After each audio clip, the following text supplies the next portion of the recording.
I woke up to the dull buzz of fluorescent lights overhead. My head throbbed. My mouth was dry, and every muscle in my body ached. It took me a moment to process where I was. The cold steel bench beneath me, the bars in front of me, and the faint odor of sweat and regret hanging in the air. A police officer stood outside the cell, his arms crossed, staring at me like I was some kind of wild animal caught in a trap. "Morning sunshine," he said, his voice dripping with sarcasm. "You gonna tell me what the hell happened? Or should I just guess?" I sat up, wincing as pain shot through my ribs. What had happened? The last thing I could remember clearly was being in my car. And then nothing. My mind was a jigsaw puzzle with missing pieces, and no matter how hard I tried, I couldn't make sense of it. "Where am I?" I managed to croak. "City jail," he replied. "We brought you in last night after that little stunt of yours. Care to explain why you were trespassing on private property and picking a fight?" The words hit me like a punch to the gut. Trespassing? Fighting? None of it made sense. I stared at the officer, trying to piece it together, but the only thing that came to mind was Sarah. My wife. My kids. And those damn messages. I don't remember, I stammered. "There must be some mistake." The officer snorted. "Yeah, sure. Mistake. Why don't you sit there and think real hard about it while we figure out what to do with you?" He walked away, leaving me alone with my thoughts. My heart pounded as fragments of the past few days started to surface. The anonymous texts, the threats, the photo of my kids, and then the confrontation. Suddenly, I wasn't sure if I wanted to remember. Sitting in that cell, I had nothing but time. Time to think, time to remember, and time to question how I ended up here. If you'd asked me a month ago, I would have told you I had a good life. A great life, even. Sarah and I had been married for over 10 years. We had 2 kids, Emma, who was 8, and Tyler, who just turned 6. They were my whole world. We lived in a house I was proud of, with a yard where the kids played after school, and where Sarah hosted her book club every other week. Sure, we had our rough patches, but what couple didn't? I thought we were solid. I thought we were happy. But then the text started. The first one came while I was at work. A simple, cryptic message. "I know your secret." I brushed it off as spam, probably some scammer trying to get my attention. But the messages kept coming. "You can't hide forever. You're going to pay for what you've done." At first, I thought they were a mistake, meant for someone else. But then came the photo. It was a picture of Emma and Tyler on the playground at their school. My blood ran cold. Whoever was sending these messages wasn't playing games. They knew my kids. They knew where they were. I didn't tell Sarah. I didn't want to scare her. And honestly, I wasn't sure how to explain it without sounding paranoid. I figured it was a sick joke, that it would blow over. But the messages kept coming, and the tone became darker, more personal. One night, after I'd had a few beers, I stared at the latest message, "They're not safe with you," and something inside me snapped. I told myself I needed to protect my family, to find out who was doing this, and put an end to it. But now, sitting in that cell, I wondered if I'd done more harm than good. The night everything fell apart is etched into my memory like a scar. It started out like any other evening. The kids were already asleep, and Sarah was upstairs reading in bed. I sat alone in the kitchen, staring at my phone. Another message had come in. "You can't protect them forever." It wasn't just a threat. It felt like a challenge. Whoever this was, they wanted me to crack, to lose control. And it was working. My chest tightened as I scrolled back through the string of messages, each one more menacing than the last. I thought about the photo of Emma and Tyler, about how vulnerable they were. I thought about Sarah upstairs, completely unaware of the storm brewing around us. I needed answers. I needed to act. Then I heard the faint creak of the front door opening. My heart stopped. I wasn't imagining it. Someone was there. I grabbed the closest thing I could find, a heavy flashlight from the counter, and crept toward the door. The porch light was off, but I could see a shadow moving near the driveway. My pulse raced as I flung the door open. "Who's there?" I yelled into the darkness. No answer, just the sound of footsteps retreating into the night. I ran after them, my bare feet slapping against the pavement. But by the time I reached the street, they were gone. I stood there, breathing hard, clutching the flashlight like it was a weapon. That's when I saw it. A car parked down the block, its engine idling. I couldn't see the driver, but I knew they were watching me. My stomach churned with a mix of fear and rage. I walked back to the house, my hands shaking. When I locked the door behind me, I realized Sarah was standing at the top of the stairs, her face pale. "What's going on?" she asked, her voice laced with worry. "Nothing," I lied. "Just some punk messing around." But even as I said it, I knew the lie wouldn't hold. Whatever was happening, it wasn't random, and I wasn't going to let it go. The messages didn't stop after that night. If anything, they got worse. Each one was a reminder that I wasn't in control, that someone was pulling the strings, watching my every move. "You're slipping, Michael. They see the cracks. She's not yours anymore." It was like they wanted me to unravel. And maybe I was. A week later, Sarah came downstairs late at night, finding me sitting in the dark with a glass of whiskey in my hand. I hadn't been sleeping much. The bags under my eyes and the emptiness in my chest were starting to weigh me down. "What's going on with you?" she asked, crossing her arms. "Nothing," I muttered, swirling the glass. "Don't give me that," she snapped. "You're barely here anymore. You don't talk to me. You're always on edge. What's wrong?" I looked at her, really looked at her, and something about her expression made me pause. It wasn't just concern. There was something else, something guarded. "Are you hiding something?" I asked before I could stop myself. Sarah's eyes widened, just for a moment, before she recovered. "What are you talking about?" "You've been different lately," I said, my voice rising. "You're distant. You're keeping secrets." She scoffed, shaking her head. "Unbelievable. You're the one acting like a lunatic, and now you're accusing me?" It wasn't an answer. "I'm not crazy," I said, standing up. "Someone's been sending me messages, threatening me. They know about you, about the kids. And I think—" "You think what?" she interrupted, her voice sharp. I hesitated. Did I really think Sarah was involved? The idea was absurd. But the doubt was there, gnawing at me like a splinter I couldn't pull out. "You need help, Michael," she said, her tone suddenly softer, almost pitying. "I don't know what's going on with you, but you're scaring me. Scaring the kids." Her words cut deeper than I expected. I stood there, speechless, as she turned and walked back upstairs. That should have been the end of it. But 2 nights later, I saw her again, this time leaving the house after midnight. I followed her. I waited until Sarah had driven a safe distance before getting in my car and following her. My hands gripped the wheel tightly, my pulse pounding in my ears. It felt wrong, spying on her like this, but I couldn't ignore the nagging voice in my head telling me there was more to her late-night trip than she let on. She drove out of our neighborhood and onto the main road, heading toward the city. I kept a safe distance, my headlights dimmed, trying not to be obvious. With every mile, my doubts grew louder. Maybe she was going to meet a friend. Maybe she just needed space. Maybe I was the problem. But when she pulled into the parking lot of a small hotel, all of those excuses fell away. I parked down the block, out of sight, and watched as she got out of the car. She wasn't alone. A man stepped out from another vehicle, a tall guy, dressed sharply, his posture casual like he belonged there. She walked toward him, and they exchanged a look that sent a chill through me. Then she hugged him. It wasn't a quick, friendly hug. It was the kind of hug that spoke of familiarity, of intimacy. I felt my stomach drop. The ground beneath me seemed to shift, like the universe was playing a cruel joke. I couldn't hear their conversation, but I didn't need to. The way she smiled at him, the way she touched his arm, it was enough to confirm everything I'd been too afraid to admit. Sarah was cheating on me. I sat in my car, frozen, as they walked into the hotel together.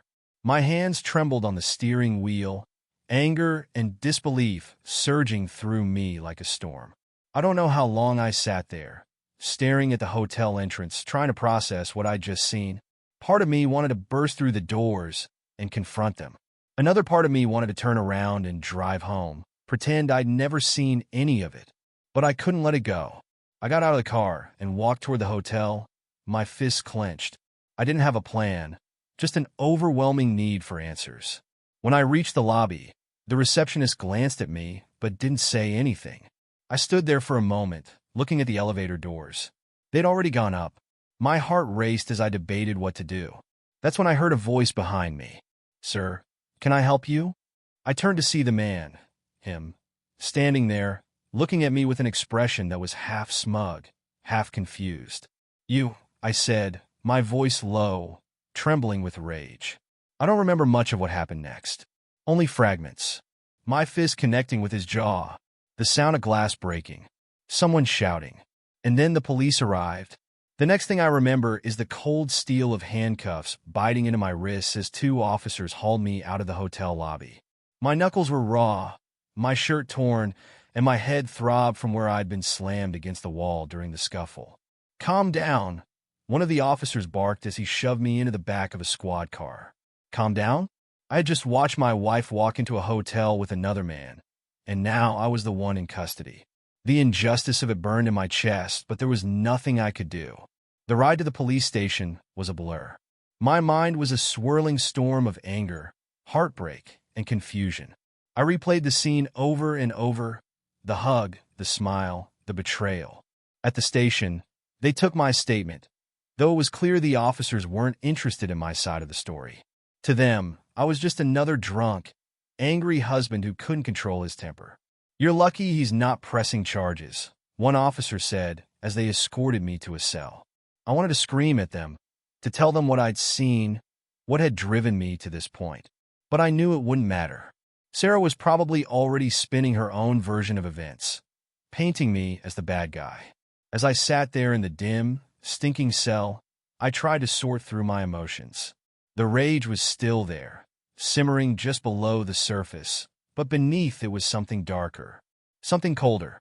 I wasn't just angry, I was determined. Sarah had made her choice. She had betrayed me, humiliated me, and now she was trying to destroy everything we'd built together. But I wasn't going to let her win. 2 days passed before I finally got out. A friend of mine, Tom, pulled some strings and posted my bail. What the hell happened, Mike? He asked as we walked out of the station. I didn't answer him. I couldn't. The shame was too raw, the betrayal too fresh. All I could think about was getting home, seeing my kids, and figuring out my next move. But when I walked through the front door of our house, my heart sank. The place was empty. The furniture was gone. The pictures were gone. Even the kids' toys had disappeared. On the kitchen counter was a single piece of paper. I picked it up, my hands trembling as I read Sarah's neat, calculated handwriting. Michael, I've taken the kids. I can't do this anymore. You've become unpredictable, dangerous. I'll be filing for divorce and full custody. Please don't make this harder than it already is. I crumpled the note in my hand, my vision blurring with rage. She wasn't just leaving me. She was taking everything. The kids, the house, my life. And I knew, in that moment, that I couldn't let her get away with it. The emptiness of the house was suffocating.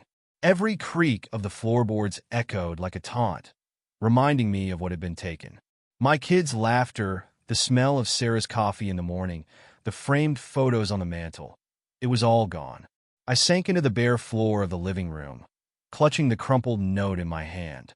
The betrayal wasn't just about her infidelity. It was the cold, calculated way she had dismantled my life while I was too blinded by love, or maybe denial, to see it coming. I stayed in that house for hours, my mind spiraling between grief and fury. By the time the sun set, my sorrow had hardened into resolve. If Sarah thought she could destroy me and walk away unscathed, she was wrong. The first step was finding out where she had gone. I had a few friends who could help with that. Tom, who had bailed me out, owed me a favor, and I had another buddy, Jake, who knew a guy in private security. If Sarah wanted to play dirty, I could play dirtier. The next day, I met with Jake at a coffee shop downtown. He leaned back in his chair, sipping his drink while I explained everything. He didn't interrupt, just nodded occasionally, his expression growing darker with each detail.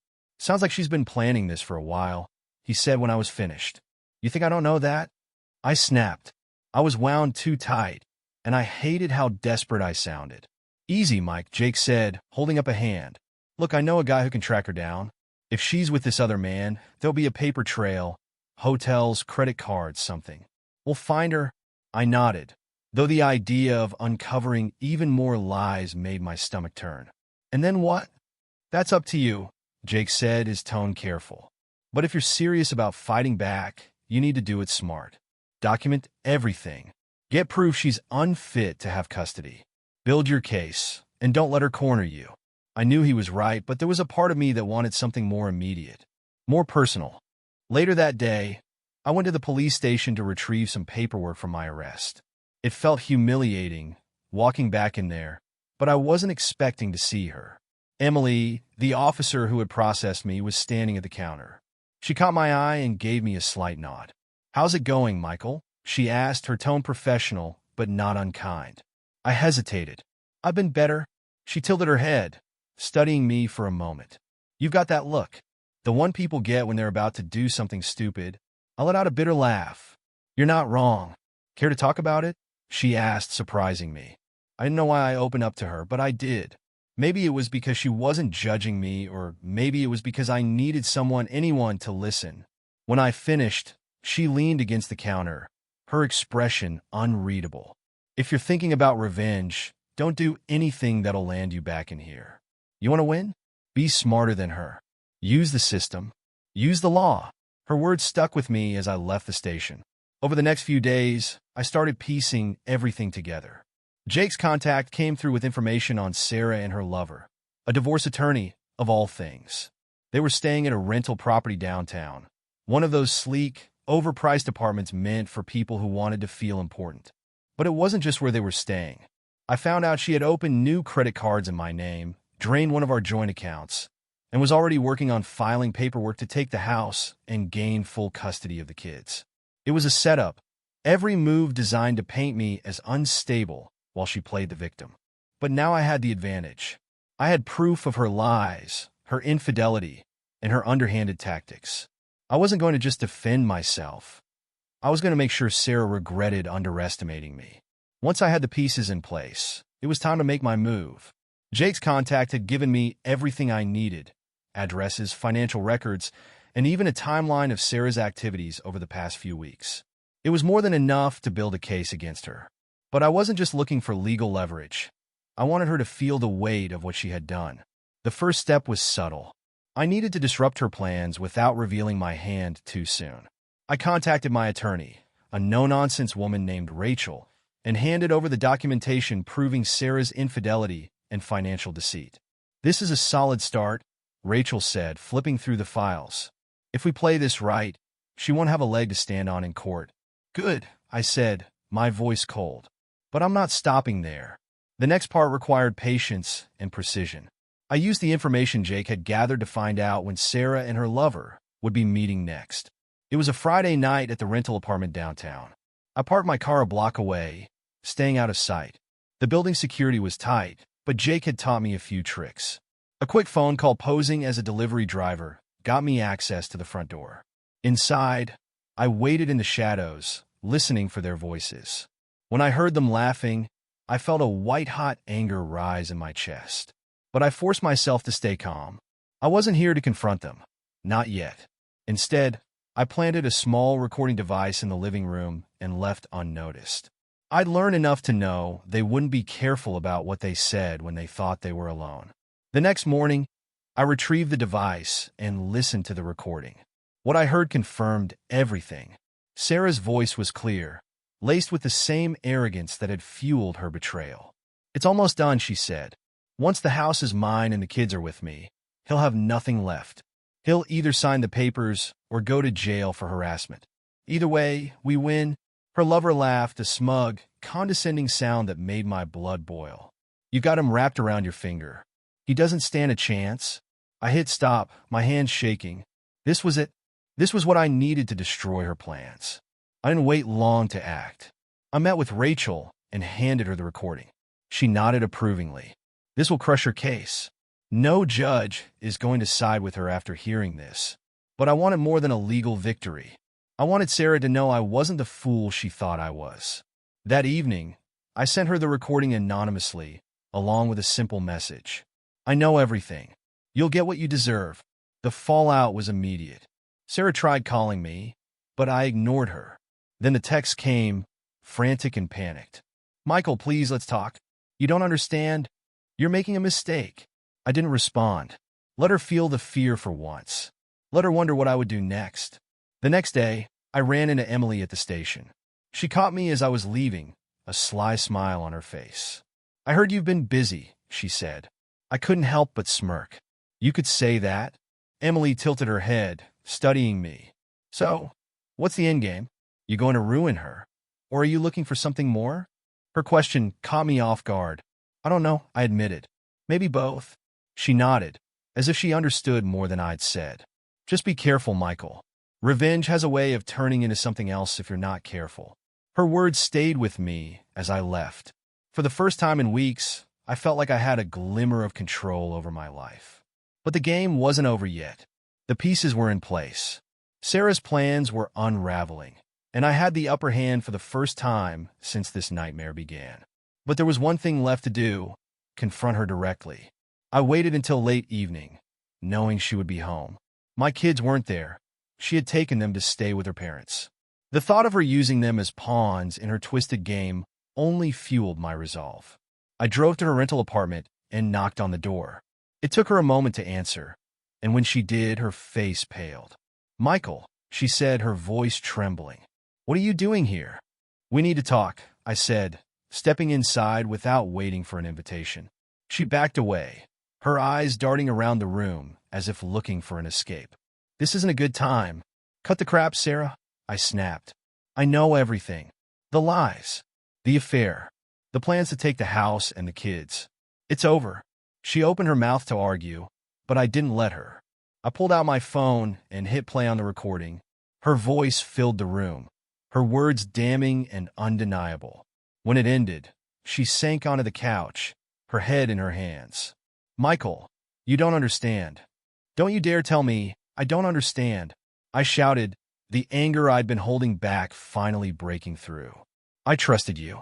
I loved you. And this is how you repay me?" She looked up at me, her eyes glistening with tears. "I didn't have a choice," she whispered. You were never here, Michael. You were so wrapped up in work and everything else.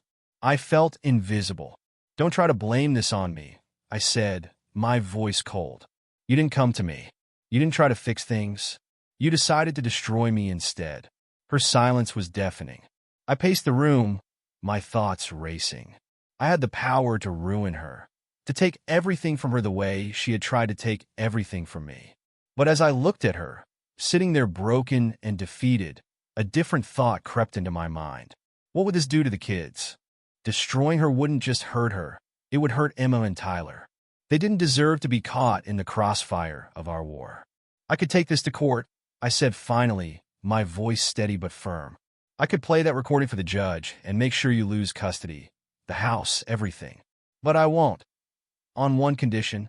She looked up at me, hope flickering in her eyes. "What do you want?" "You leave," I said.